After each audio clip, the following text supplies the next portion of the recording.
and you could be next year's stars. Okay, I'm going to say, just try not to take too much time here to give a bit of an overview. I'm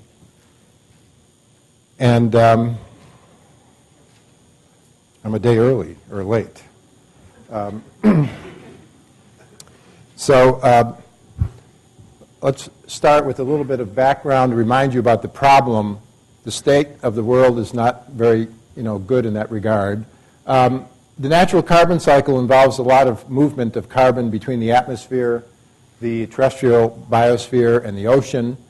And very little of it is involved in transferring carbon from geologic reservoirs into the atmosphere, ocean, biosphere system.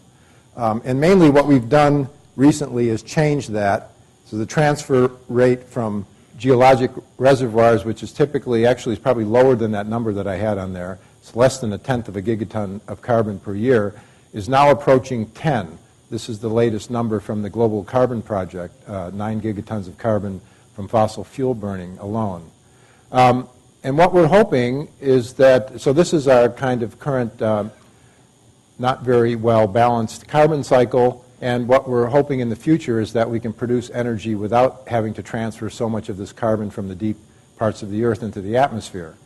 But over the next century even, it's projected that we'll need 2 or 3 times more energy, and so somehow we have to cut down this number at the same time we're increasing the total amount of energy that's being produced, and that's the challenge.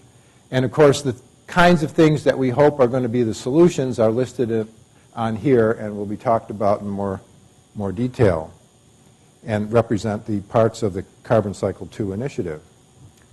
Now, I referred to this Global Carbon Project once. They released the data from the year 2010, so now they can give you a graph that extends from 1960 to 2010. This is CO2 emissions in petagrams of carbon. That's gigatons, essentially, of carbon per year. You can see that fossil fuel is continuing to go up very rapidly. Land use change, which used to be a large fraction of the carbon released to the atmosphere back in the 40s and 50s, is now not very much. It's about 1/10 of the total carbon flux to the atmosphere. You can also notice that there was a trend here for a couple of decades that didn't look like it was on such a steep slope. And if you projected it, it would look something like this. But actually what's happened in the last decade is something like that. There's a very specific reason for that. It's shown on this diagram. This is some of the major carbon release countries that are responsible for carbon emissions, and you can see that the USA has grown only slightly. Here's Russia. Japan hasn't gone up very much. India has ramped up, but China has gone very rapidly up in the amount of carbon that released as they've developed their economy and built more and more power plants. So effectively, almost all of the global increase is due to China. The sort of economies and efficiencies that have been accomplished by most of the developed countries are about exactly balanced by the increases in India, and then China basically accounts for the rest. This is another way to look at it, and a reason why developing countries is an important aspect of the Carbon Cycle Initiative. This is carbon emissions in gigatons here. You can see that over the last 2 decades, the developed countries really haven't changed very much, but the developing countries have gone from 2 to 5, which is a huge change, and they're on a very steep slope and will probably double again in another 7 or 8 years. This is another piece of the bad news, that if you look at where the carbon emissions are coming from, oil and gas and cement are ramping up at pretty substantial rates, but coal has gone up very rapidly, again, just in the last decade, and this is probably mainly due to new coal-fired power plants in India and China. And of course, as you may be aware, coal is relatively inefficient in terms of the amount of energy generated per unit carbon released. And in terms of the ultimate effect, which is the increase in atmospheric CO2, I'm going to try the other one, see if it works better. That screen is either really bright or these are really dim. Now this is almost, where are the battery people?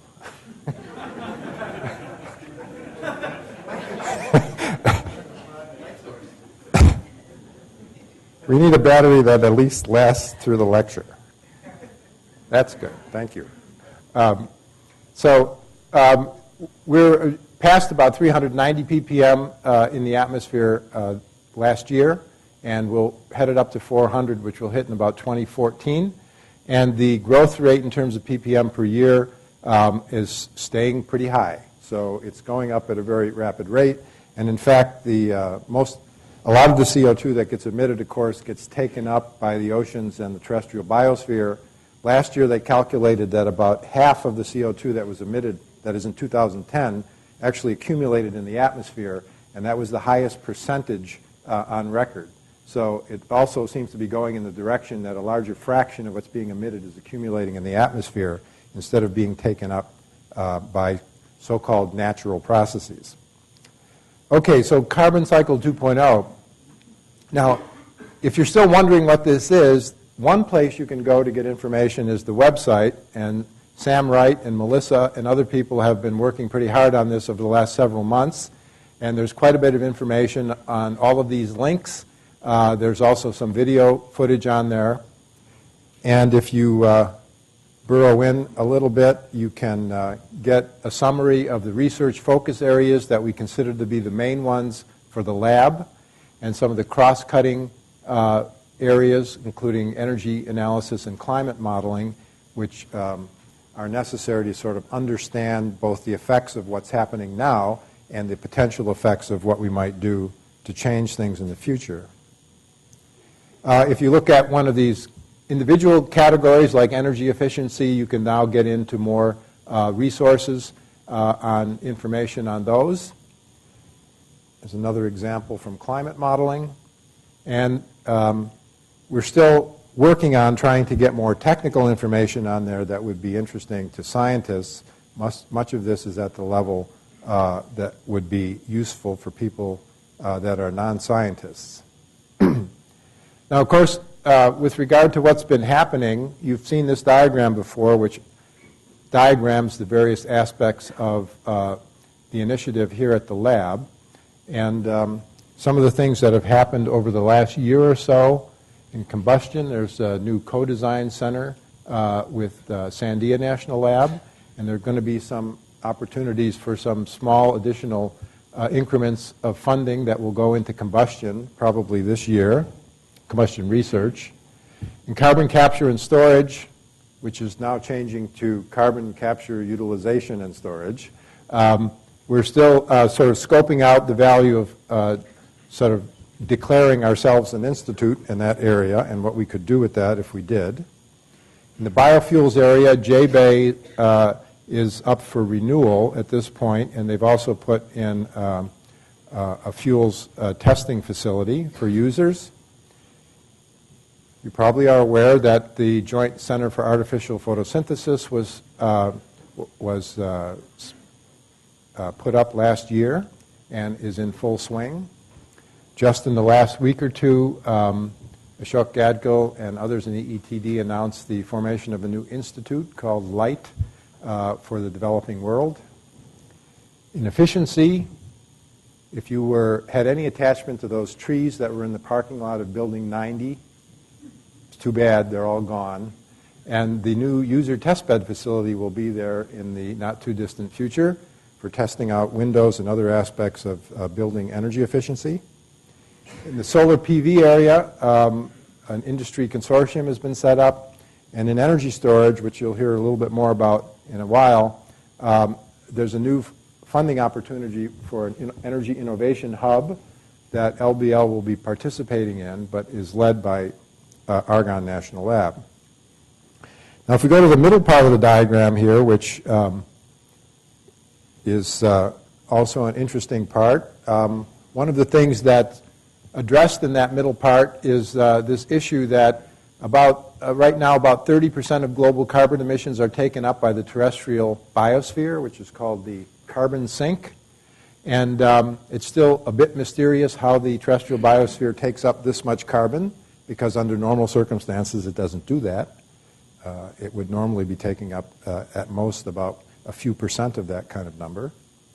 And some of the things that are in that middle part there that are being considered as initiatives or already in swing are soil microbial ecosystem dynamics.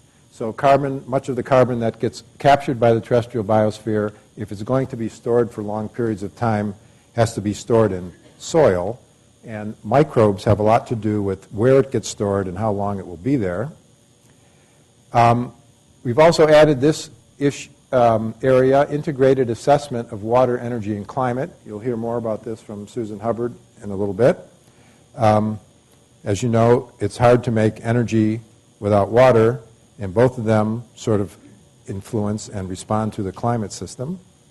And then another thing that we've worked on recently and tried to scope out as a future basic science initiative is sustainable chemistry and materials. So carbon dioxide is not the only issue. In the long run, we'd like to be able to do things more efficiently in all aspects of what we do in industry and in our lives so that we leave a smaller footprint. And David Shuh will be talking about that in a little while.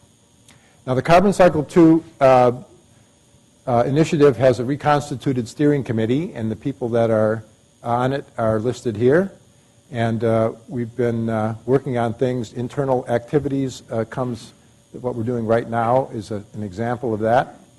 Outreach and education is another area that we're still working on, and program development, of course, has to do with the kinds of things that I was mentioning where there are funding opportunities and new programs developing. For the 2013 LDRD process, in the call that went out from the Director Elevisados and Horst Simon, these were the emphases for the various areas. For energy and environmental sciences, we listed these four, which I've already mentioned. In this symposium, we're going to give you short presentations on each of these four. Because we organized it, those are the ones we're concentrating on. In the discussion panel discussion later on, we will also address the areas of biosciences, computing, and photon sciences, which can also contribute to the Carbon Cycle Initiative. I mentioned some of these already, but some imminent funding opportunities are listed here. These represent larger and smaller opportunities for you, depending on which one it is. The Energy Storage Hub, as I mentioned, is led by ANL. We expect significant LBNL participation. The proposal will be due around June 1st, and it's being worked on starting now at Argonne. And we don't know exactly what the LBNL participation is going to be because Argonne is in charge, and they're keeping their cards close to their chest. Predictive modeling and simulation is a call that's coming out from BES. They're accepting expressions of interest, and some of those are already being organized now. The expressions of interest are due on March 1st. If you haven't already and you're interested in responding to this call with an expression of interest, you should talk to your division director or the point of contact for your division, and I didn't list them here, unfortunately. There's a general solicitation coming out from ARPA-E, which is of great interest to the lab in general, but also in particular to the CC2 initiative because it's all focused on energy and various things related to energy. There's an RFI, which is a request for information that came out just a few days ago. The call will come out next month, and the proposals will probably be due in about May. There's also, we're expecting a call on critical materials to come out. This is, again, a hub, energy innovation hub. We probably won't be the lead on anything that we're involved in here, but David Shuh is one of the key points of contact if you're interested in that. In the longer term, it's the things that we're going to be talking about when I stop talking: sustainable chemistry and materials, integrated assessment, technology for the developing world. And in addition to the Energy Storage Hub, there are opportunities for further basic research related to energy storage. So that was all I was going to say, and I almost kept to my time. You might even have a chance for a question or two. So whoever's speaking next should probably head up here now so we can keep on time. Ms. David. Are there any questions?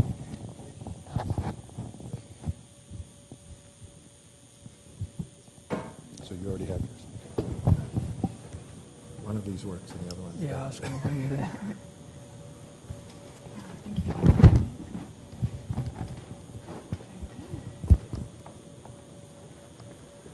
Okay. Okay, I'm going to give you some background and basis of what's going on in energy critical materials and chemistry, and basically talk about critical materials and what critical materials are and how they came about. There's been an embargo from China and a correspondingly high cost for rare earth materials over the last few years from China that are absolutely critical for high technology and clean energy technologies in the United States. And so this has spurred many people to examine the situation and how we should respond to it. And there have been several reports written. One of them is here, the most recent, is the Critical Materials Strategy Report from DOE. It's the second one. There have been several other reports. But these give us ideas about how we should respond and ameliorate these difficulties. Again, this is critical materials. CO2 is definitely a critical material, but this is focusing more on real material science and chemistry of these. And here, what they define them as in these reports and how you might think about them is about energy critical elements. And this is the periodic table of energy critical elements published by the Materials Research Society and the American Physical Society in 2010. And this is one of the more inclusive compendiums of the elements here. And you can see that the ones that cause the initial problems, the rare earths, are in purple here. You see these precious metals here that are often used in catalysis in blue, and materials that are used in electronic devices up here in the green. See some other energy critical elements. One way to think about this is not to think just straight off this periodic chart, but think big and broadly. You might be interested in radiopharmaceuticals. Technetium might be interesting to you. It's a critical material that wasn't available for 6 weeks last year for people who needed CAT scans. So this is just a basis for thinking about critical materials and critical elements. And just to point out from the rare earth perspective, why did rare earths cause all this problem? Well, look, in catalysis, they're used in your car. They're used in all the electronics here, if they're batteries. And then they're used in glass. They're used in ceramics. And then they're used in what I would like to call the poster child for basically energy efficiency and technology. They're used in the Prius. They're used in all high-performance magnets that go into many of the things that we use all the time. And then even in the other category, look what's important here. Water treatment, which we'll hear about later. Fluorescence lighting, which is really important. Medical tracers, all sorts of important things, and that's the other category. So what I'd like to bring to your attention really is talk about sustainable chemistry and materials from the broad kind of holistic approach. I don't think I'd ever say that, but that's, I think, the best way to do it. And that's really to do development of the science to anticipate and ameliorate impacts of uncertainties in materials, critical in energy, and high technology to ensure competitive economic leadership. In a nutshell, I think this is what it's all about. And again, this is a nice little symbol for this. At the lab, as you've heard Dawn say, we have a shorter-term goal. But I think the key out of this talk is to remember the long-term, big, overarching goal. But this has to do with the energy critical elements as well. And this is a possibility of a critical materials hub. I brought one too, but it's over at my seat. Energy critical materials hub in fiscal year 2012 that we'll be taking part in. And this will provide R&D funds for novel approaches to reduce our dependency on energy critical materials. So the focus of this hub is a little bit different. It comes out of EERE, Energy Efficiency and Renewable Energy. So it's got a little bit different focus. That focus is really on manufacturing or translation to manufacturing and developing substitutes, alternatives, and efficient use of whichever energy critical material you wish to put into your proposal. But what really comes into play is how do you handle the overall situation? What's the process chemistry? What's the material science involved? And the idea is to really not just address the issue just for one critical element, but to devise a process that would be suitable for the next critical element that goes critical. So this is a large opportunity for the lab. And then, again, like I said, I'd like to encourage you to think bigger. And in, I guess, in the LDRD and the overall lab sustainability vision, you know, the themes are so much the same. Theory, you need to incorporate theory in everything you do. Materials by design. We'll be responding in the hub call a little bit in the phosphors and solid state lighting area. But, you know, all these things go into each thing. The theory blends into here. The other thing that's really important is separations. Many of the materials on that energy critical periodic chart, you have to get out of the ground. That's where they come from. How do you get them out? How do you get them out green? And then how do you do the chemistry and material science with them once you put them into a manufacturing line? That's really important, and it's very energy critical. Source term, mining here, and others, new things such as urban mines. Catalysis is absolutely open across a whole range of elements and critical materials. And then one area where there's a lot of room to exploit is in the reuse, recycle, and life cycle of materials. Again, we're familiar with copper, we're familiar with aluminum. We don't do such a good job with, say, cerium or europium. We need to improve there. Areas that you know and materials that you know that are energy critical that could also be responded to in the same area are magnetic materials, energy storage materials, and photovoltaics. One area that is absolutely on the lab's radar screen is nanomaterial synthesis and characterization. This is an unexploited area, and this is an excellent way to improve energy efficiency in manufacturing. The other thing that comes in here is it's not just materials.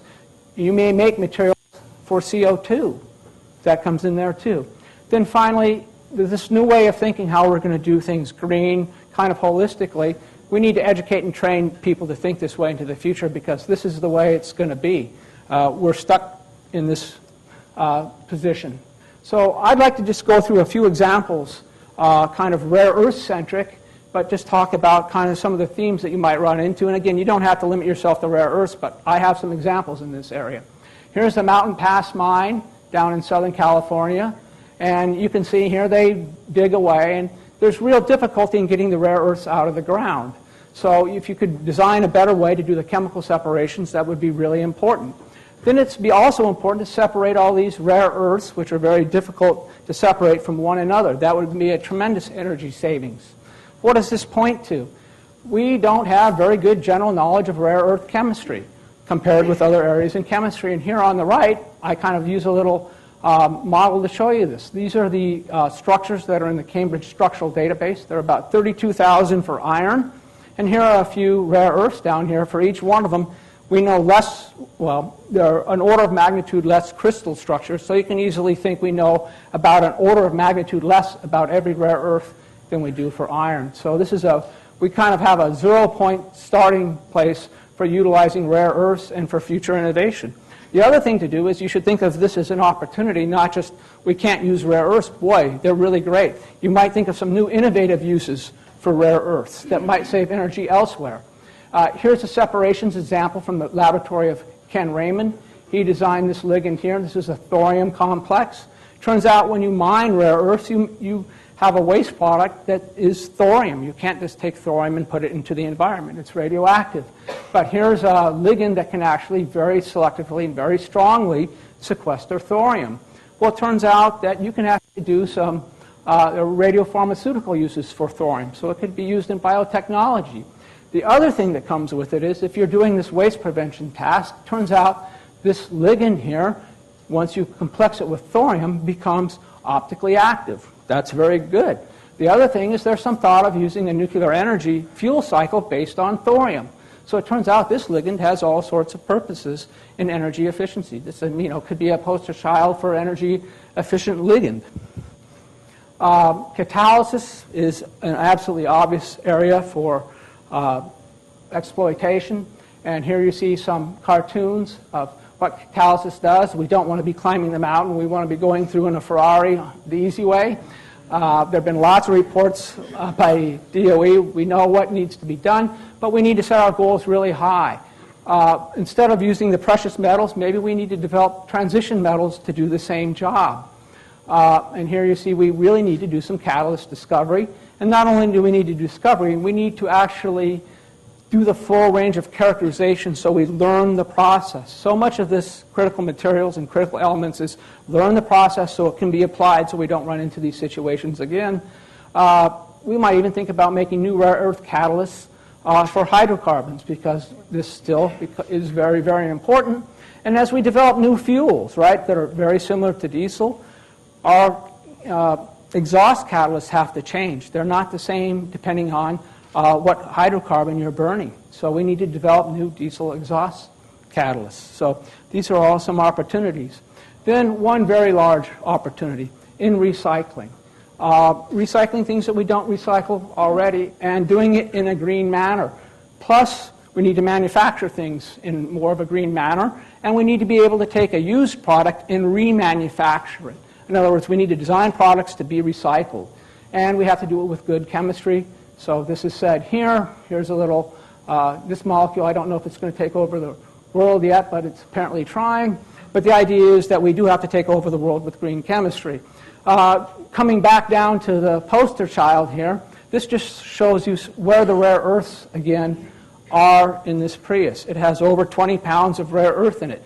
If you drive a Prius, you've got a gold mine of rare earths in it. But we need to know how to recycle all elements of these rare earths better. It's much easier when we develop the process and the chemistry to get the rare earths out of this Prius than it is to dig it out of the ground.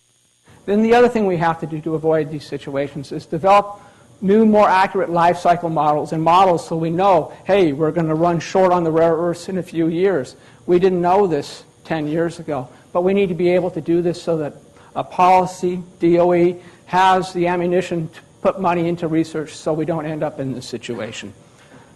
So I'd just like to close and say that we need new revolutionary research and development to support sustainable chemical and material sciences for energy purposes. And what this does for us, it ensures our scientific and economic leadership with respect to materials that are energy important. And again, I'd like to emphasize we need to educate and train scientists. And then to lead into the last speaker in this session, I'd like to point out what also is necessary to do this, and that is collaboration and cross-disciplinary work. This is Rodney Banks. He was one of the last Seaboard graduate students. He worked in the lab. I've never met him.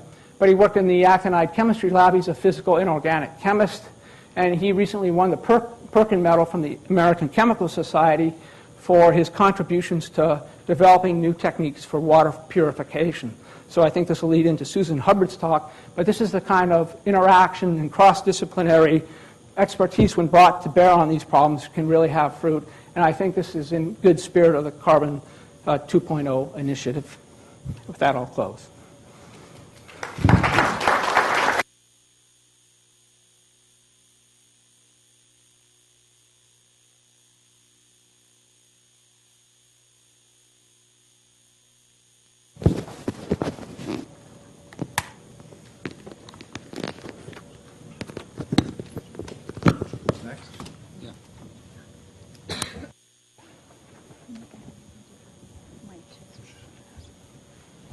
Thank you.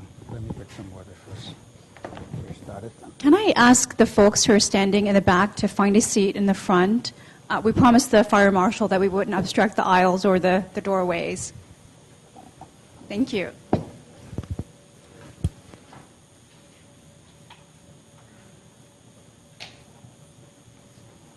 Okay.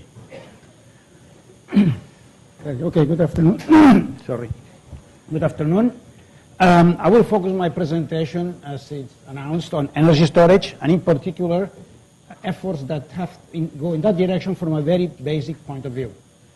There are many practical implications and many, I would call it more applied programs in that area. You already heard from Don that there will be a hub that, of course, they will do some basic science, but essentially, like many of these hubs, in the end, there is some product that has to come out. So slowly or rapidly, it will evolve into more applied programs. How do I change the page then? What is that? Okay, here it is. All right, so I don't need to spend too much time on this. You've seen that, and you'll see it even more times probably across the day, but that's the area that we're talking about here. But our division, I'm talking now material science division, has many activities in many of these areas, okay, because our research essentially maps into many of these areas. And as I was saying before, our effort, and what I will try to discuss and encourage you to think of for this coming round of LDRD initiatives is in projects that have to do with very basic science to understand what's going on and find new materials. So, all right, let's talk about that. Well, I put here a list just to give you an idea of a flavor of what the projects that were selected in our division for funding over the last year. And you will see when you look at the titles, they all have this very basic science component. There are some of them that have had practical applications. I will mention them. One of them, like already Don presented that, Julia's coatings for windows. That's perhaps in this list, the only one that you could say has a very immediate or applied character. And the tone would be for next year similar. Okay, we will try to encourage this kind of projects. So let me move on, and that's what I was just saying before, just amplifying and what Don was saying. And this, I wanted to put this example not only because it was an LDRD, but because it has made use of one of the strengths of the division, which is the area of nanoscience. Okay, we know it both in the molecular foundry, which has as a theme nanomaterials and nanoscience, but also in the basic core programs of the division. There are several core programs in the division that have nanomaterials as their main components. Okay, for example, the programs of Pedro Young, of Alivizatos himself, who's in our division, Steve Leone, and others. They deal all with nanoparticles, and many others as well. People that do catalysis, okay, in the group, in the area. So these are nanoparticles synthesized in the molecular foundry. These are tin oxide nanoparticles, and what Julie discovered is that by charging these nanoparticles, because of their small size, even a small amount of charge changes the plasmon density, the electron density, and changes the plasmon frequency. In a way that now you can, by applying a voltage you make contacts of these nanoparticles that are sandwiched in your window, you can now change the absorption energy, the plasmon frequency, and you can change, therefore, the transparency of the windows. So there's an example. I wish we had more of these, where basic research, okay, you go from the synthesis of nanoparticles, understanding the plasmon response, and so on, can lead finally to an application. Okay, so arrow down. Okay. Now, this is also an LDRD that is going on. Many of these LDRDs, except the one that I just presented, that has been going on for a couple of years. This is a new one, so it's not that there are plenty of results yet. It started recently, but just to give you a flavor, in here the idea is to use the control at the nanoscale of materials like gallium nitride. Gallium nitride is in a material that has a large band gap, but you can tune the absorption of light by the fact that the surfaces of this gallium arsenide, like in any surface, has surface states. Surface states are states in the gap. Now, if they are states in the gap, you need less energy of your photons to promote electrons in the states, in the surface states, up to the conduction band. All right, and so that's what they are attempting here, is building nanowires of gallium nitride with control of the surfaces that are exposed. So if you can make a nanoparticle in here, nanowire of gallium nitride exposed in these three orientations, where you have three kinds of different surface states that all can contribute to your absorption of light. Now, of course, on a bulk material, surface states is only a small fraction of the material, right? It's only because the surface is only a small fraction of the material. Most of the light will be absorbed inside. But you have a material like this, which is a nanowire. Well, you have plenty of surface area. And second, another smart thing about this design is that these particles become waveguides. The dimensions in the 100 nanometer range of these nanowires are such that photons get trapped like in a waveguide inside, and so the opportunities for being absorbed, and you have multiple absorption process on the surface sets, increase enormously. So this is a very highly rewarding type of material, and that's another example where you have both on one hand, basic science, very basic science, nanomaterials that are being grown, where our division is very strong, and then an application in mind. All right. So, but still, even when we talk of applications, the same will be true in energy storage. You know, the basic science has to be the part that drives the project, because that's where we have our strength. Okay, now let me, when talking about energy storage, I was thinking of how to present perhaps many slides about the energy storage, but the laboratory has already so many programs in energy storage. There is the BAT program in ETD. There are several EFRCs, some in the lab, outside the lab as well. So the lab has a rich history already in energy storage, and I was not going to talk about that. I hope that you all will be curious enough that you can interested to go to the website and visit and get a full lot of the information that they have in their website. I wanted to talk of the opportunities that are in the future. I'm strongly a believer that the progress in energy storage, which means batteries somehow in a way, have to go to discovery, understanding first the basic science of how things take place. Okay, and batteries. To me, it's a marvel. Coming new to the field, it's a marvel that they work. It's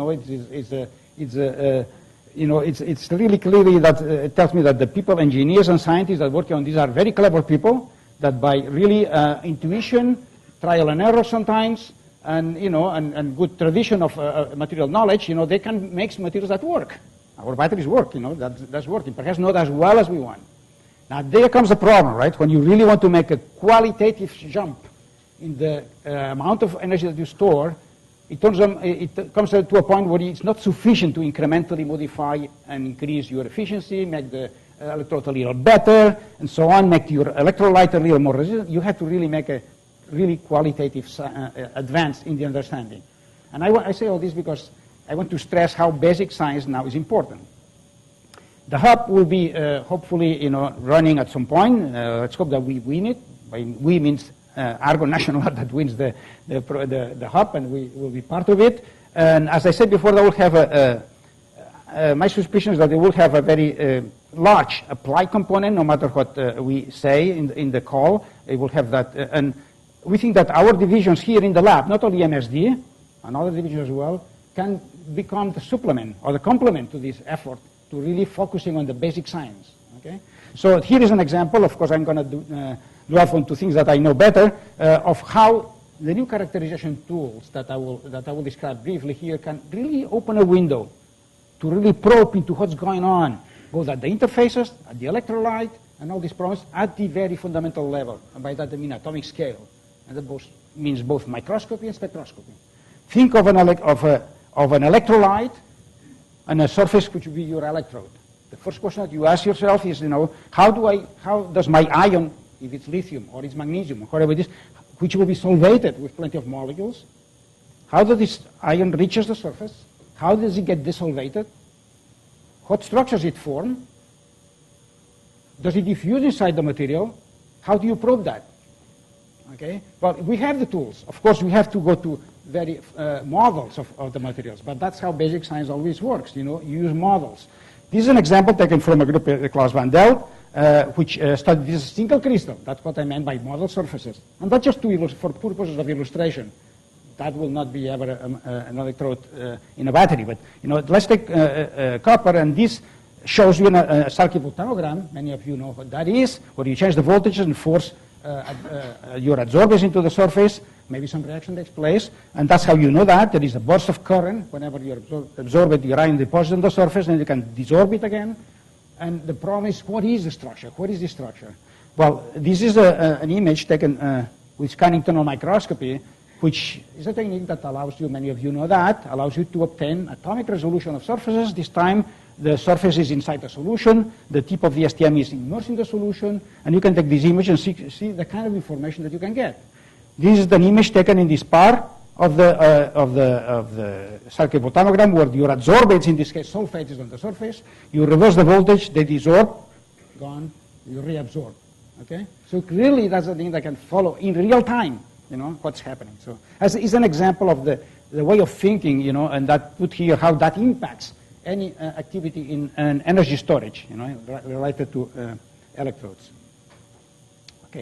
So another technique that, and another reason why I want to make a sort of an emphasis in characterization and tools is because that's where our lab has a very large strength. You know, think of the facilities that we have: the advanced light source, the molecular foundry, the National Center for Electron Microscopy, and more, and plus the activities that go in the various groups. So I think that's important that we put all these facilities to the service of these programs. This is TEM, of course. I don't have to tell you more about TEM, but TEM can be now modified to make cells that are transparent to electrons, utilizing very thin membranes, and now you are clever enough, or you can modify the content of this gap between very thin membranes to put electrodes, to put your electrolyte, to put your materials, your nanoparticles maybe.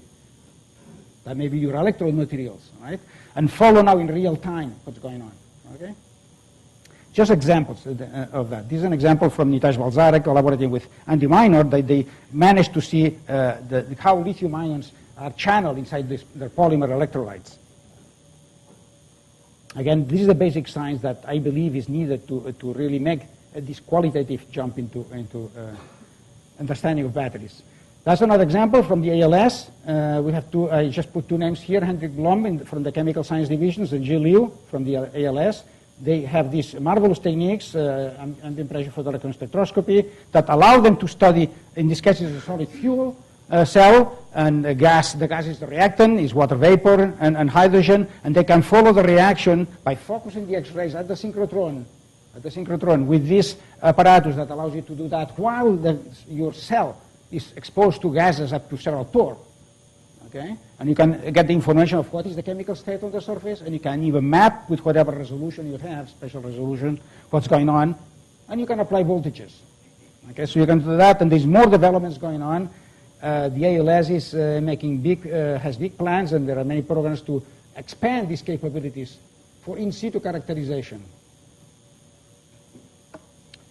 What do we want to know? When, after all, energy storage in batteries is a matter of putting charge somehow, maybe ions, shoving it someplace, getting it out, and putting it back. That's what it is, right? So you have to develop materials like these complex oxides, which are used, often. There are many other materials. The development of materials of oxides that are as permeable as possible to ions, that can store lots of ions, is one of the topics of basic research that's going on, not only in our lab, but many places. Okay? Lots of opportunities here to develop new materials. But you have to characterize them. Okay? And again, coming to my idea that you have to really understand at the basic level, you ask questions like this, how do the ions intercalate? Where do they go? What are the sites? What is energy? How is energy transfer? And you want to do that while it happens. Okay? So that can be done. And these are, for example, X-ray absorption spectra of for example, iron and other compounds here that change their signature. Their X-ray absorption, after all, reflects the density of unoccupied states. You promote an electron that absorbs the X-ray into an unoccupied state, and these unoccupied states have a shape and a position in energy that depends on the chemical element and then the chemical state. So by following that, you can really gain a lot of information about these materials. So this is the kind of information I think that will provide us with the knowledge that is needed, and both during the charge and the discharge. Okay, more in situ techniques, and I'll go quickly over that because I was involved myself in this one, but that's a development at the ALS. This is what you see here. What you see here is an electrochemical cell, a real electrochemical cell. That is an electrochemical cell where you can do the cyclic voltammetry that you've seen that most people do. You can do that and follow now, with X-rays. So the electrode is the backside of these very thin membranes that are used in electron microscopy, already mentioned to you, but also at the ALS, to separate vacuum or liquids from gases. And the electrode is mounted on the backside, and you can use X-rays, absorption spectroscopy, same as I described before, and follow the oxidation, reduction, or accumulation of materials on the surface.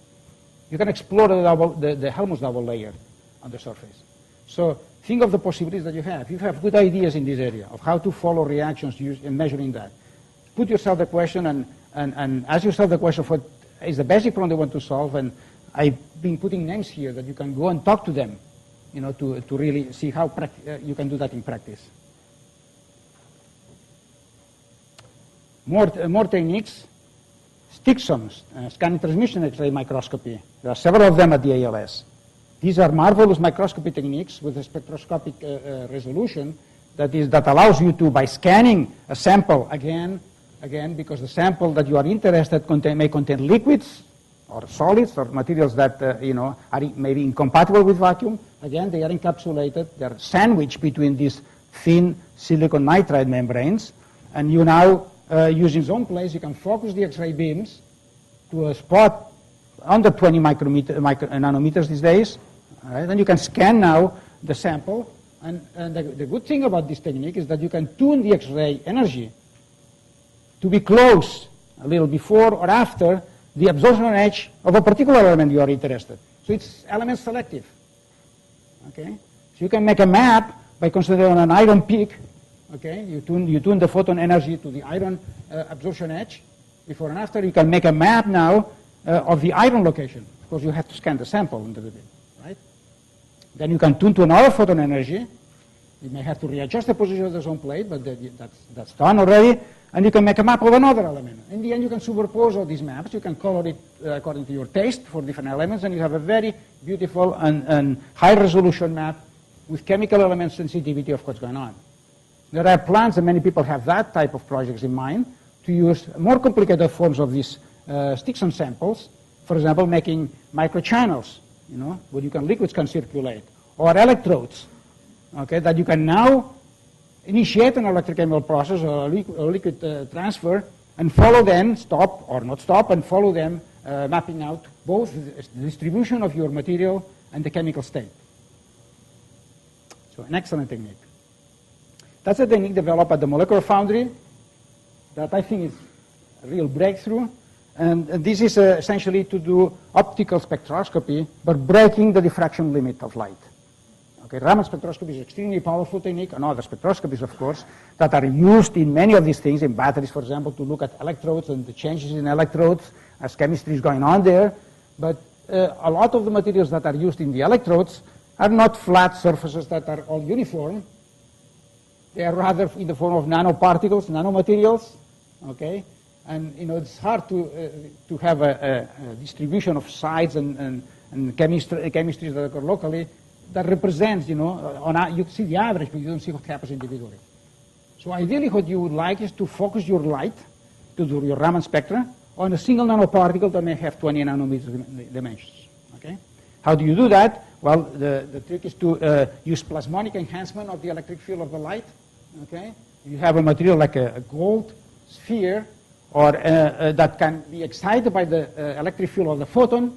The electron sloshes back and forth inside, and that creates an electric field that has the same frequency as the light that you're examining, but it's located very close to it decays exponentially away from your particle.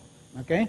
With that, they've succeeded, and they're I will not go in details of various shapes of these tips that focus the light, but with that you can stop at one point of your image. This happens to be a very simple thing, a carbon nanotube sitting on a substrate. You can stop at any pixel here and do a Raman spectrum. So this Raman spectrum that you see here, well, it's a little bit noisy, of course, but it's taken on a 20 nanometer pixel. Okay? Now, once you have that, you have the various modes of your material, you can make a map, you can focus on the intensity of this peak and make a map of that. So that would be a technique, I think, that will, and by the way, this technique doesn't necessarily work only in air or in vacuum, but it works under liquids as well. Okay, there's some change in the dielectric constant that has to be taken into account, but I will not comment on that. It's a thing to keep in mind. It will become more and more widely available to people. That's the type of things that you can, in every one of these slides, I try to put here a list of things that you can imagine, just to think, what would be an application in the area of batteries that you might be interested in, the area of energy storage, I should say more widely. Finally, one more and that will be done. Let's think of time resolution. That's one of the next and important areas of research in our laboratory in general. We're trying to build NGLS, but there is already an ultra-fast source of photons across the bay, LCLS, and there are tabletop experiments that one can do. Charge transfer rates are an important aspect of the operation of any energy storage. Think of a charge approaching a surface, and you ask yourself, what is the process by which this charge is transferred from the electrode to the ion, or from the ion to the electrode? you would like to know what are or in a complex oxide, for example, what are the orbitals where this electron is going to reside? And what are the time scales involved in that? What are the wave functions involved? That requires that you follow the wave function as a function of time. Therefore, we speak of attoseconds, femtoseconds. And that is possible by pump probe experiments. Of course, this is a cartoon experiment. Okay, nobody has done that. I wish we could do it. But something I put it on the table because I want you to think about that. There are opportunities to do that. Okay, that's the last transparency. In our strategic plan, that's MSD, but it's applicable to other divisions as well. These are the areas where we are looking and encouraging people to submit ideas.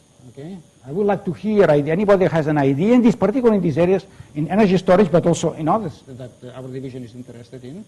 We welcome people that with new ideas and come and talk to us, and we will help them to focus the idea to submit an LDRD proposal for this coming round. And these are the topics that we're encouraging in our division.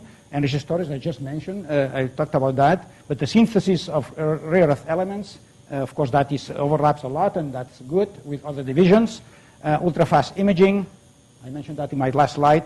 And finally, I think that it's very important not to lose sight that many of these developments, we need theory for that. Okay? Not just because, just to say that, everybody says there's theory, but in many areas, theories need to be developed. Okay? And the lab has a plan to develop a sort of a molecular foundry in mathematics, the mathematical foundry, not to develop, but to develop new codes, optimize new codes, and develop new methods of calculating things.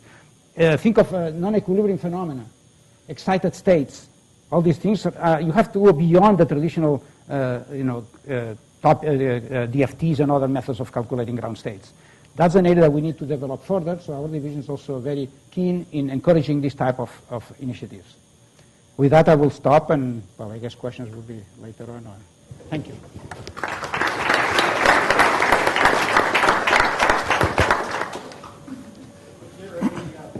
there any effort now on modeling these kind of systems that you've been showing us in analysis? Yes, there are some efforts. Inside the molecular foundry, for example, there is a theory facility, we call it, inside the molecular foundry, that is already looking at many of these phenomena for nanoparticles and different things.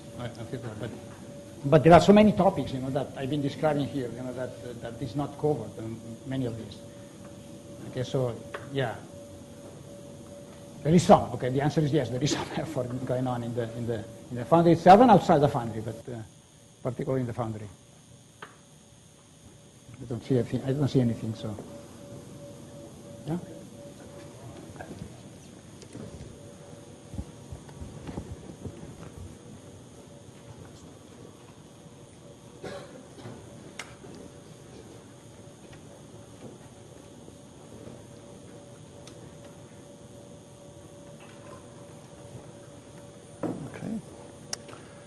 All right. Good afternoon. Let me start and say that Ashok Gadgil, ETD director, who has been a big champion and innovator and creative force behind the technology for the developing world field at RBNL and ETD, couldn't attend today's meeting, and I have to fill these incredibly large shoes and tell you more about the past and the current initiatives in this field that is developing very fast. But before I jump into the subject, I would like to give you a little bit, and you've heard Ashok speaking briefly about his latest invention, Darfur fuel-efficient stoves that he has developed and that are being implemented now in the refugee camps in Sudan.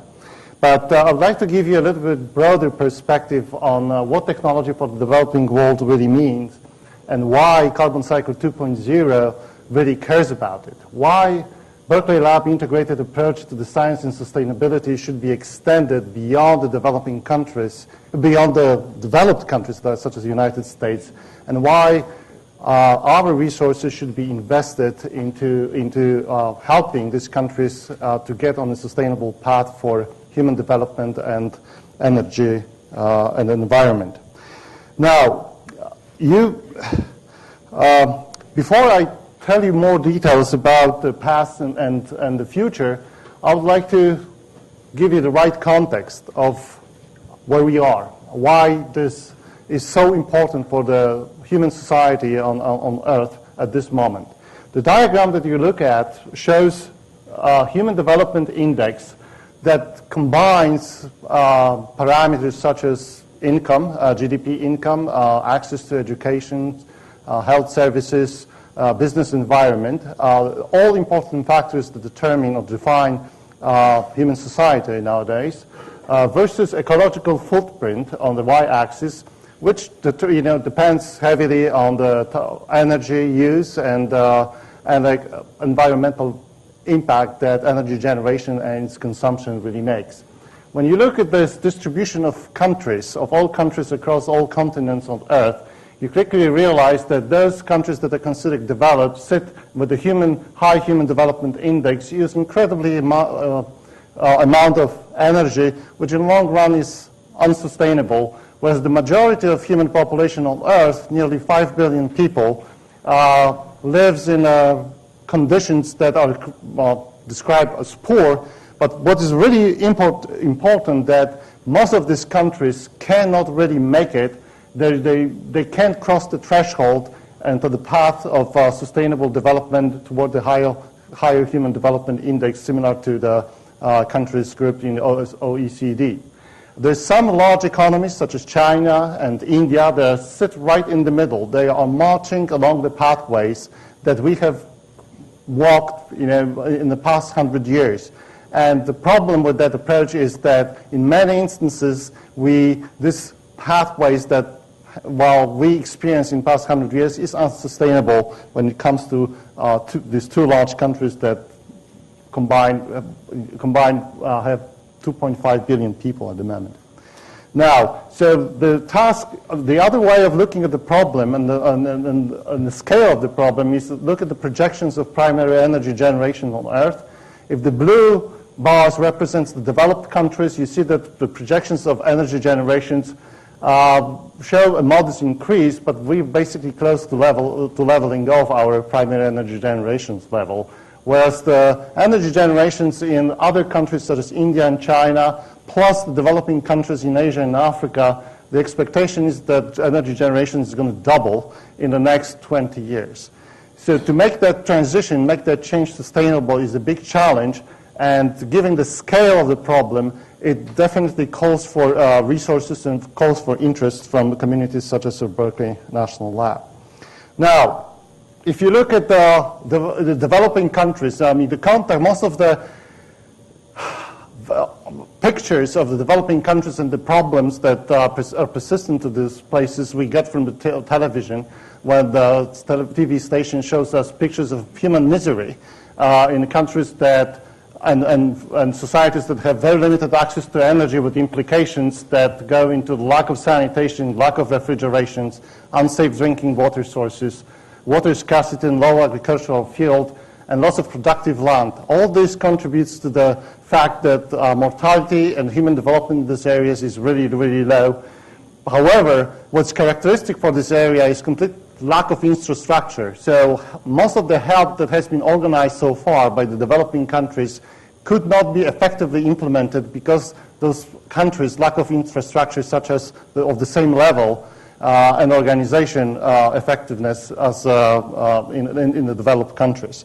Now, if you translate those images into the societal needs and and strategies that those needs could be addressed, you quickly realize that increase of human development index in these countries cannot happen at the cost of increased energy consumption with the high emissions into the atmosphere, greenhouse gases emissions. So we cannot march the same pathways as we did in developed countries over many centuries in the past. We have to invent new technologies and policies and practices for societal development for this country, so they leapfrog from this current state into the sustainable economy characterized by high human development index. And to get there, we have to look at the multi-dimension plan of actions that range from policy analysis and policy implementation, technology development, as well as effective technology transfer that will make the inventions adequate and for these economies to be implemented fast and quickly. We have to expand our existing strategies, existing activities in China and India. These are the two largest countries which tremendous impact on the global economy and the global climate and the global environment. We plan to form Institute for Developing Countries. As a matter of fact, Ashok Gadgil and Paul Alvisatos are now in Washington and to brief the Office of President and the Department of Energy about the newly launched Institute for Globally Transformative Technologies that has been announced early this week. And then we have to establish more mechanisms for secure funding from international organizations and foundations and others. The problem is that none of the technology development process that originates from a breakthrough in the basic often originates from a breakthrough in basic science and go along the ways to the deployment phase cannot be funded from one single source. We have to combine sources from all over the map, including private and government and non-profit organizations, into one coordinated effort that will cover the whole spectrum of activities from the basic science discovery all the way to the deployment phase. So ETD has been involved in many activities in the past, and some of them are related closely to technology development. Ashok Gadgil spoke briefly about his latest invention, the energy-efficient cook stove for Darfur refugees. UV Waterworks, it's his early invention for purifications of surface waters from organic pathogens. And one of the latest examples of how technology can be, for developing countries, can be developed for to remove arsenic from drinking water. I'm going to spend a little more time because this is highly relevant to how LDRD seed funding helped to develop this project that was led by Ashok Gadgil and is still active, although it's being now funded. Originally, it was funded by LDRD project here at LBNL. Now it's funded from a whole variety of organizations, non-profit and profit. And the field testing is already happening in India and Bangladesh and is moving into the scale-up phase where the whole communities will benefit from the technological solutions. So to briefly describe the problem and how this project really originated from, in areas in Asia, while it was typical that people use surface water that was contaminated with organic pathogens, which caused a large number, lots of epidemiological problems with sickness and high mortality in infants.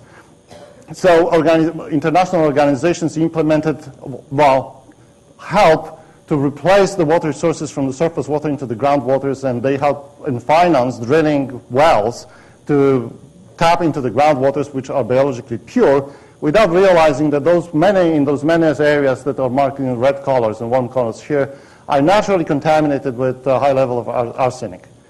This is arsenic basically exposing approximately 70 million people to arsenic poisoning, the largest poisoning in human history. Over 15 years, people in these areas developed these debilitating conditions, medical conditions, dying at a very early age, which attack the nervous systems, developing symptoms similar to leprosy. And as soon as international organizations realize the problem, they start proposing technological solutions which never work. And this is one example of such technological solution that was installed, worked for a month, and it was abandoned because nobody really cared about socioeconomic conditions in these countries and how these installations will function in an environment that's radically different from the environment such as the United States. And by the way, in the United States, we have a similar problem on the East Coast in the mountains region. However, given the infrastructure and technology, we know how to deal with it. We're using modern technologies such as reverse osmosis or ion exchange problems. This cannot be implemented in the rural area in Bangladesh. So to mitigate that problem, LBNL launched a little project in which very basic science was transformed into technological solutions based on electrochemical engineering, in which a simple bag of nails, a piece of steel plate, polarized in a solution could remove arsenic effectively. And this curve shows you how high arsenic level water, after treatment with iron generated in the electrochemical process, goes down below 10 ppb, which is a World Health Organization limit for arsenic levels in waters. By the way, some countries have much stricter rules than that. But the technology proved very efficient. It originated at LBNL, then it moved into technology and the prototyping phase. Now it's in the deployment phase in Bangladesh, India, already helping saving human lives and improving human living conditions in this country. So if you look at the areas, the thrusts that are of particular importance, that scientific breakthroughs and technology development can make a huge difference, these are the 4 of them. But what is really characteristic about and different from similar thrusts in the so-called developed world is that they have to be applicable in a distributed manner. They can't depend on the existing, on the infrastructure as they do here, because there's no such infrastructure. They have to be democratizing. They have to be affordable and available to the majority of population. And the majority of population make less than $2 a day. So it has to be cheap, inexpensive, and it has to be simple, because most of these people are not technologically educated on the level as the Western society really is. And it has to happen fast. It has to happen, it is not an evolutionary process, but what I would describe, it is more a revolutionary transition. Again, most countries, and there's some Asian economies that made it from underdeveloped or developing world into the developed world, marching that way into high energy impact or high ecological impact solutions. And this path is not sustainable for the majority of the country that resides in this field. We have to, with the help of new technology development, help them move along the axis toward the higher human development index, but not at the cost of ecology and environment due to the high energy consumption. We can't let them follow the same path we did in the past few centuries in the developed world. So, again, when you consider the whole spectrum of technologies that either exist, that are being developed, or they're still not being developed, there is a group, this is very relatively narrow category of technologies that already exist that can be implemented. They belong, such as mobile communications and compressed natural gas fuel systems. The technologies that are ready for scale deployment in those countries are such as cook stoves, low-cost computing, and household level purification. Another technologies that not yet feasible for sustainable scale development may relate to solar-based refrigerations and microgrid. Microgrid is a very important one because it's not like here that we have sort of a national grid that has evolved and developed over several decades. Then there's no time to do this. The microgrid, it needs to be a bottom-up development rather than top-down. And then there's the vast majority of technologies that still need to be developed and which rely on breakthroughs in basic science in many times. And that's where the expertise of national lab, such as LBNL, comes in. And earlier this week, there was a big announcement of the launch of a new institute, LBNL Institute for Globally Transformative Technologies. Shashi Bhuswar, who is a lecturer at Haas Business School at Berkeley, is an interim director of that center. More information you can find on the website that is referred down below. This center, this new institute, is a new and ambitious initiative, and a coordinated and coherent initiative to bring technology-enabled solutions to developing world problems. And what's original, what's unique about it is that its focus is on the low-carbon pathways to prosperity. Basically, we want to detach ourselves from the pathways that we live in the past. We want to develop new pathways that will be adequate and applicable to the socioeconomic conditions that exist in a developing world that affect nearly 5 million people at this time.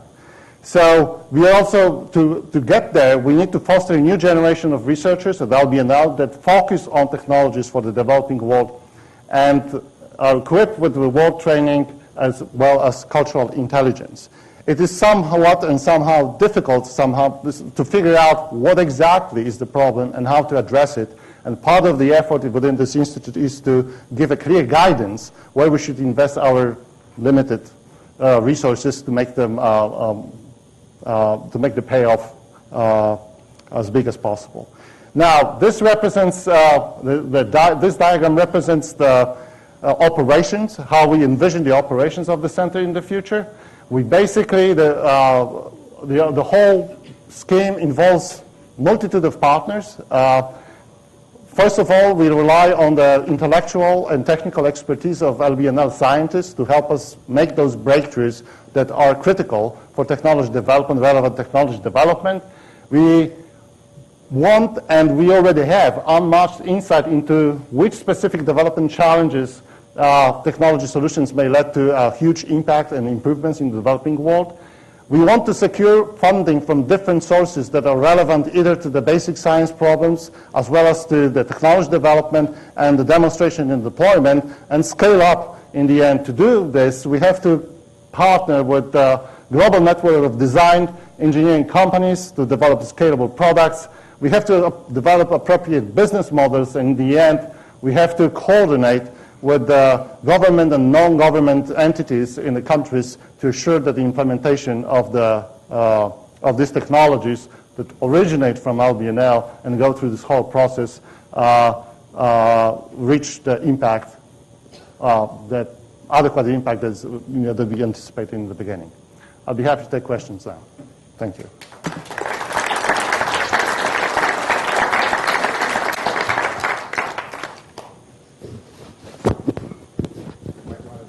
Questions. Yes. How is this project securing the non-technical expertise that's needed to address the potential sociocultural background? But this whole initiative, this whole institute is teaming up with government and non-governmental agencies and profit and non-profit organizations whose function and operation is to collect this type of information. So we expect to make those links and tap into the resources that are outside of Berkeley, but which are going to help us to select or pre-select topics and technologies that have promise of making a big impact in those places, and also quickly translate those challenges into science. Sure. Yeah, I just want to make a comment. This misconception that developing countries is the problem. If you calculate the CO2 emission per capita, they're only still 1/3 of us. So if you even give them the newest technology, but if we will reduce consumption, they still have a lot room to grow. So I think this misconception is actually China and India are creating all this problem. The consumption is the problem. I take your point. In many ways, it is a more complex issue. It's not simply limited to the developing world or a world that sits in between the developing and underdeveloped world.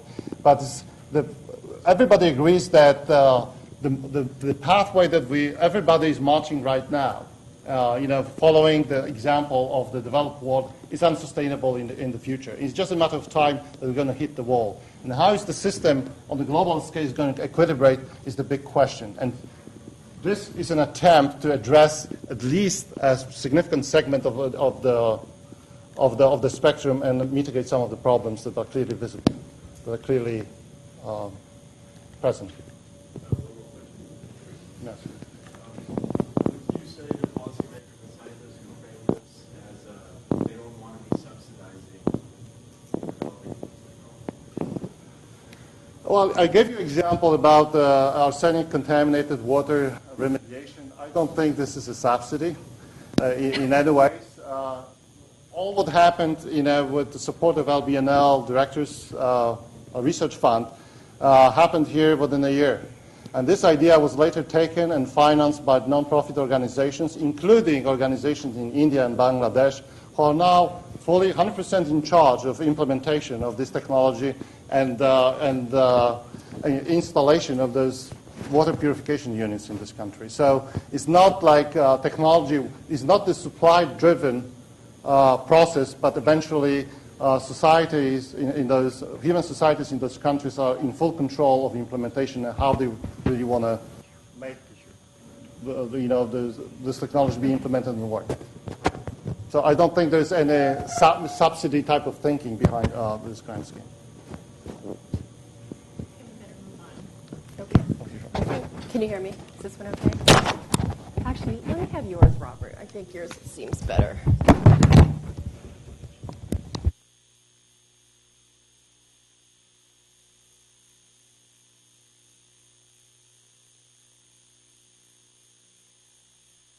Is that better? Hi, everybody. I'm Susan Hubbard. I'm the Deputy Director for the Earth Sciences Division, and we'll switch gears here a little bit. We've heard all about these great technologies geared ultimately to being high energy intensity, low carbon output.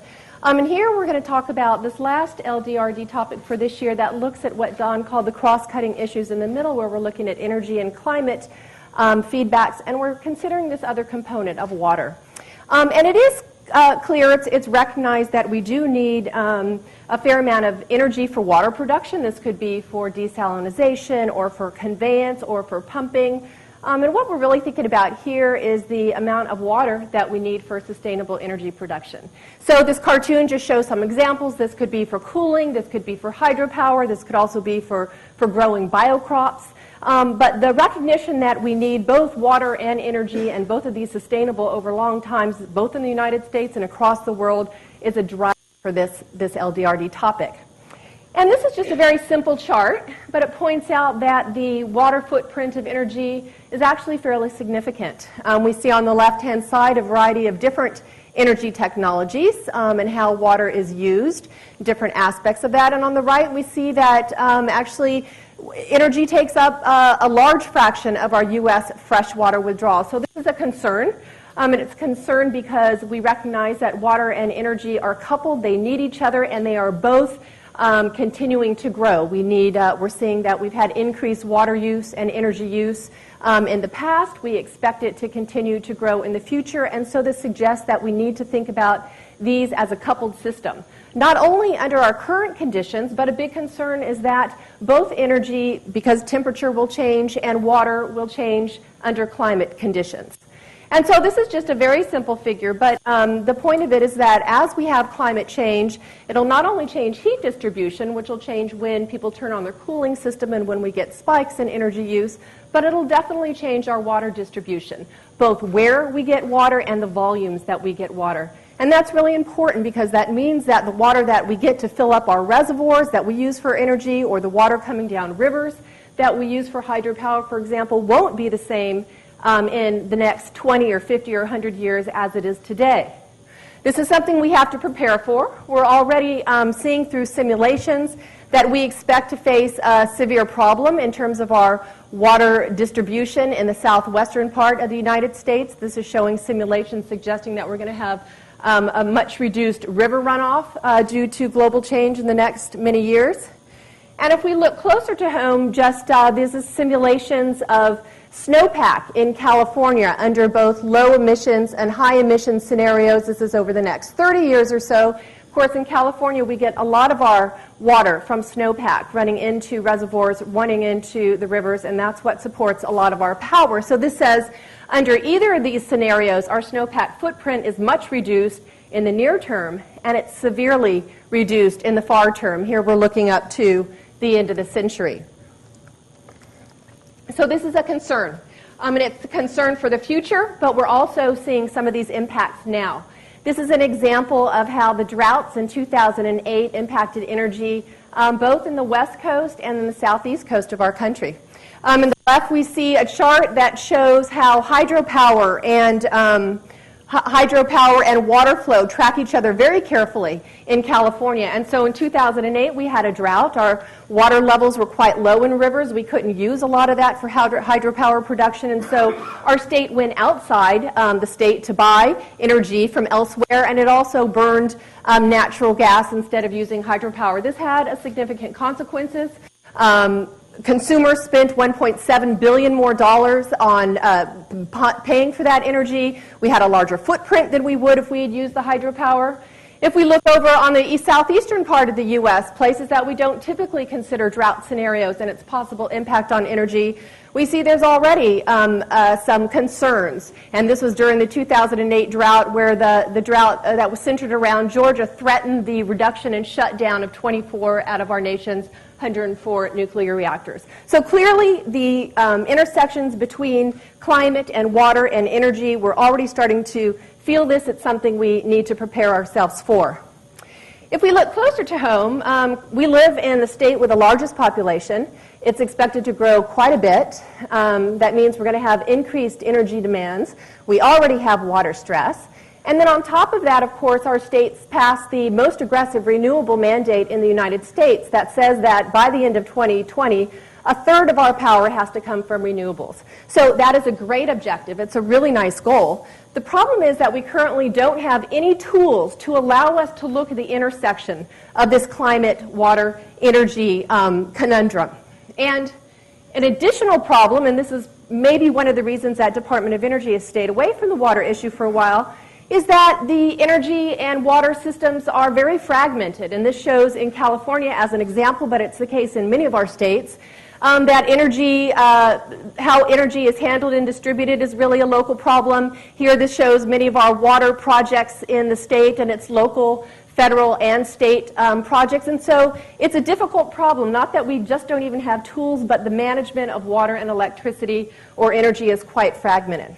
However, Department of Energy has very recently recognized that this isn't just a local or a state problem, that it does threaten our sustainable energy resources. And so last June, Dr. Shuh issued a climate change adaptation policy that committed the DOE to prepare for climate change impacts. And in this assessment, they used a framework that's simply shown as this, looking at climate change, what are possible adverse effects, what are some adaptive capacities that our system could have, and really important for us, I think, are what are some of the opportunities that could come at looking at this climate, energy, water intersection.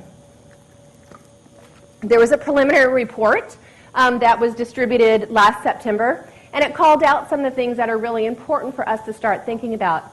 Some of this is new energy technologies that are not only carbon efficient and energy efficient, but now technologies that are water efficient. And it also called out the need to develop energy, water, climate models that are coupled, that can handle uncertainty quantification, that could work at the local and regional scales. These are scales where we need to tie these models in with planning.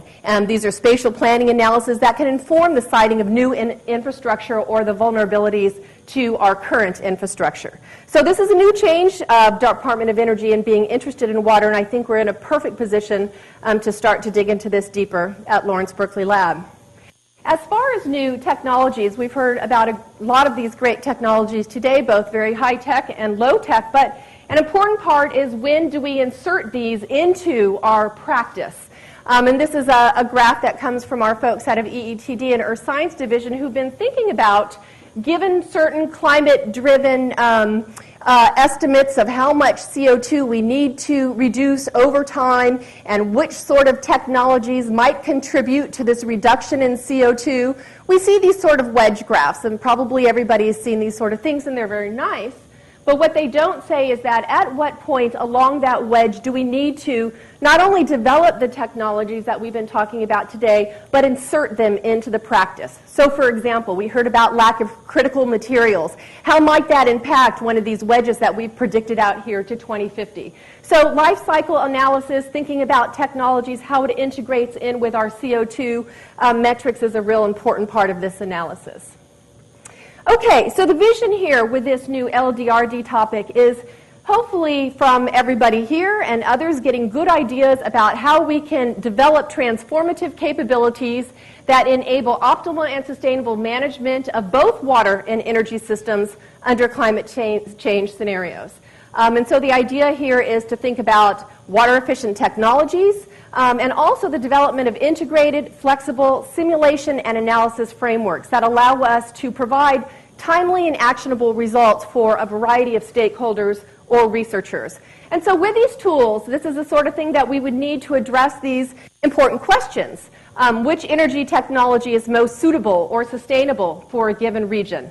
How might the choice of energy technologies change with climate?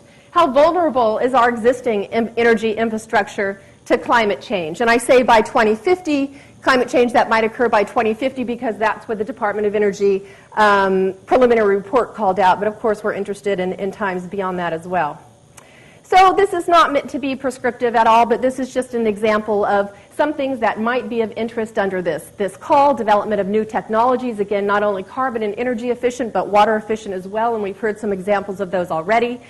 We absolutely need to think about physically based models that can simulate not only our climate, but what that means as far as water distribution on the land surface and geographically distributed, linking these mechanistic models to energy and economic models, having computational platforms that are efficient, extensible, modular, that we have databases that can support that, uncertainty quantification, visualization, tools that can transfer this scientific or integrated output and their associated uncertainty into decision-making and actions, not just for policymakers, but for researchers. So we can use this information to feedback and guide the development of more technologies.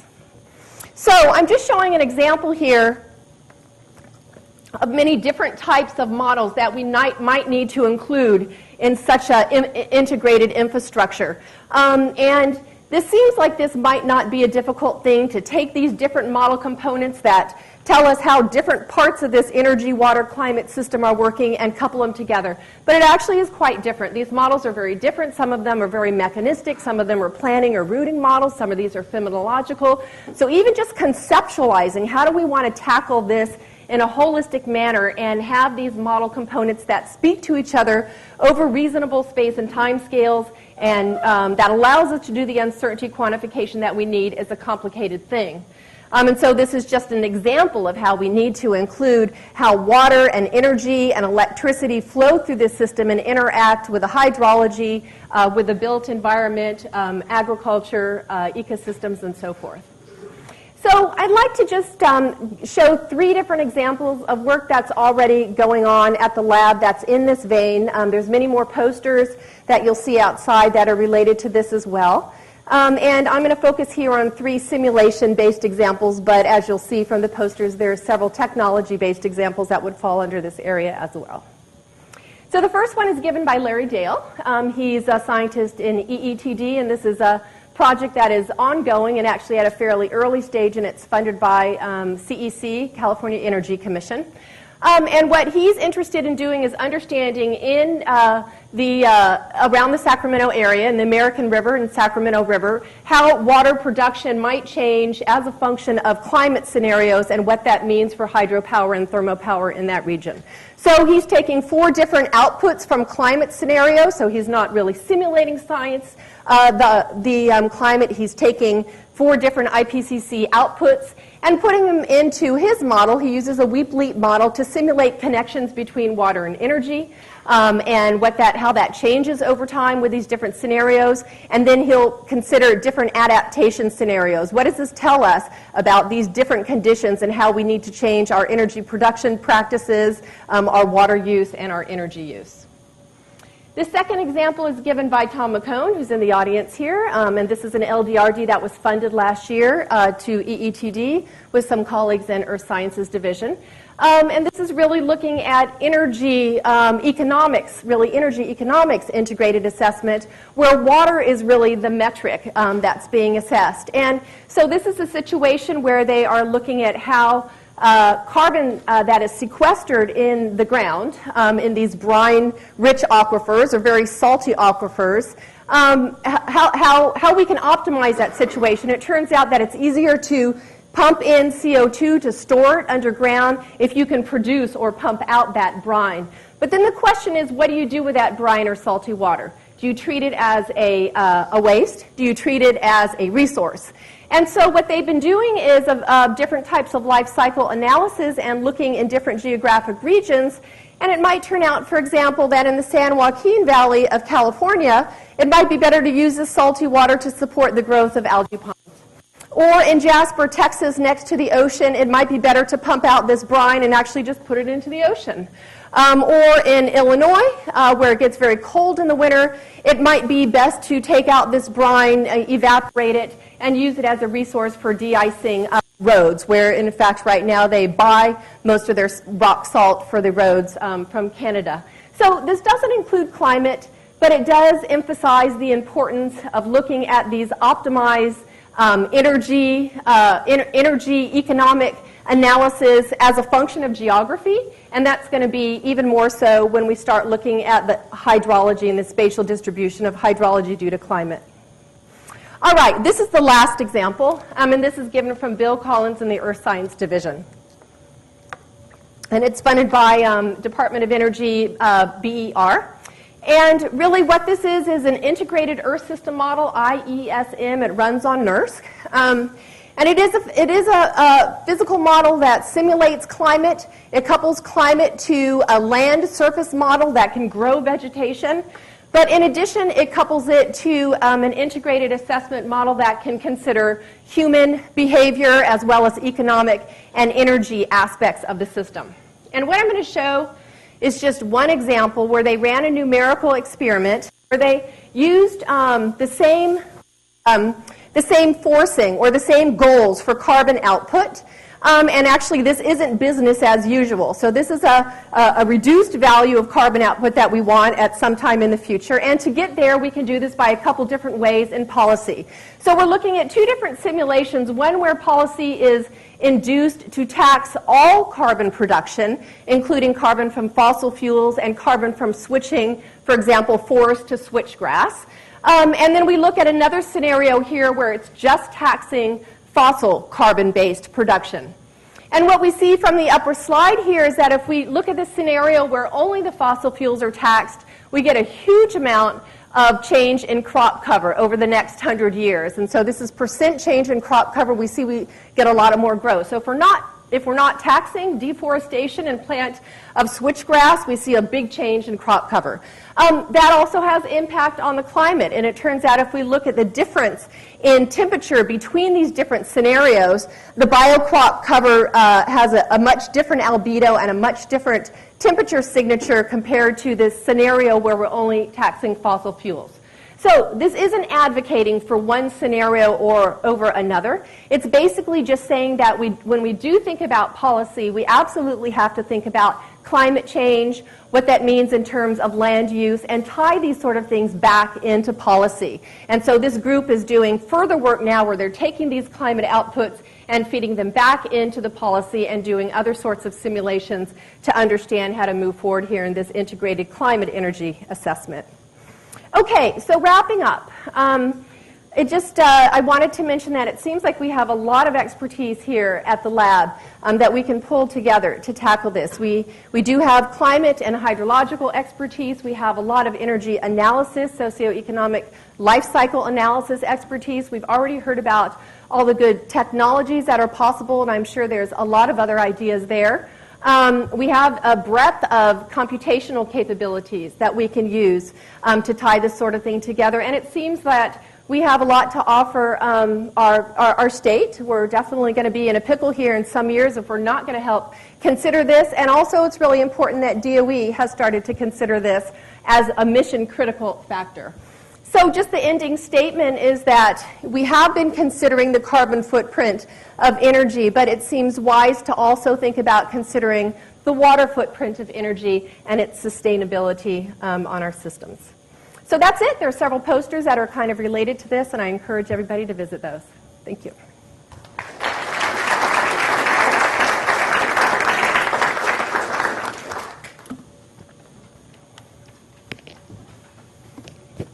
This one's better, Don. You want this? Does it work at all? Well, it seemed like it was coming and I was going. going to put it on. Well, it doesn't work. Yes, it does. It's got a time constant. Sorry. So now we're going to move to the panel discussion. And so I'd like the panelists and the moderator to come up. So thank you for sitting through all of that. It's a short marathon. But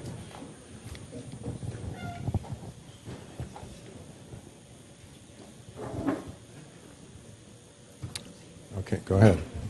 You might as well sit here, yeah. Okay. So,